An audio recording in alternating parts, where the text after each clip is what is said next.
কাজ করে টাকা কামানো আর বুদ্ধি দিয়ে টাকা বানানো দুটো আলাদা জিনিস।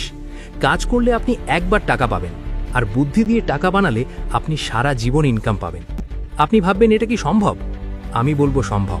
তার জন্য আপনাকে কয়েকটি কৌশল অবলম্বন করতে হবে। যদি আপনাকে জিজ্ঞেস করা হয় এই পৃথিবীতে সবথেকে ধনী হওয়ার তাড়াতাড়ি উপায় কোনটি, টাকা কামানো হলো একটা স্কিল, একটা আর্ট। এটা কখনো কষ্ট করে যে ইনকাম করতে পারবেন তা নয়, আপনাকে একটু বুদ্ধি কাটিয়ে কৌশল করে ইনকাম করতে হবে, দিলে আপনি ধনী ব্যক্তি হবেন। তাই কারণে নোবেল রবিকান্ত বারবার বলেন, যদি কেউ সফলতার রাস্তা জেনে যায় আগের থেকে, তাহলে তাকে কখনো থামানো সম্ভব নয় ধনী হতে। আর তিনি ফুল কনফিডেন্সের সঙ্গে একটা কনফারেন্সে বলেছিলেন, আপনি যদি আমার কাছ থেকে সমস্ত টাকা এবং আমার সব অ্যাসেট নিয়ে নেন, দিয়ে যদি আমাকে জিরো করে দেন, দিয়ে একটা ইংলিশ স্পিকিং কান্ট্রিতে ছেড়ে দেন, আমি 5 থেকে 7 বছরের মধ্যে এখন যেখানে আছি আমি ওইখানেই পৌঁছে যাব আবার, কারণ সফলতার রাস্তা আমার চেনা। তিনি এই কথাটা বারবার বলেন। হাজারটা কৌশল অবলম্বন করার দরকার নেই, মাত্র একটি কৌশল বা একটি উপায় মানুন, তাহলে আপনি হতে পারবেন, সেটা তিনি গ্যারান্টি দিয়ে বারবার বলেন। কৌশলটা কি? সবাই যা করছে তার থেকে একটু আলাদা ভাবুন এবং মানুষের প্রবলেম আপনাকে সলভ করতে হবে। যত বড় প্রবলেম সলভ করবেন তত বেশি টাকা কামাবেন, দিলেই আপনি ধনী হবেন। এই নোবেল রবিকান্ত খুবই একটা গরিব মধ্যবিত্ত বাড়ির ছেলে।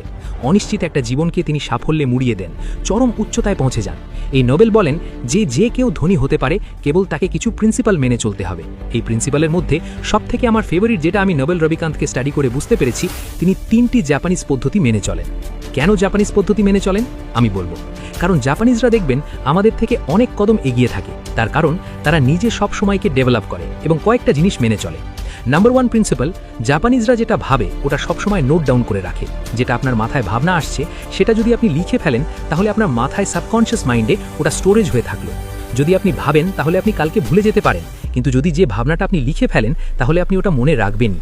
এবং করলে যদি আপনি পেতে চান, প্রথম স্টেপ আপনাকে যেটা ভাবছেন সেটা লিখতে হবে। নাম্বার 2 পয়েন্ট, নিজের প্যাশনকে ফলো করা। প্রত্যেকটা জাপানিজই যারা ধনী ব্যক্তি রয়েছে, যারা সাকসেসফুল হয়েছে, তারা নিজের প্যাশনকে ফলো করে। আর প্যাশনকে ফলো করলে আপনি ইনকাম অবশ্যই পাবেন, কারণ প্যাশন ফলো করলে আপনার কখনো কাজ করতে বিরক্তি আসবে না। আপনি সারা দিন বললেও সারা দিন কাজটা করতে থাকবেন।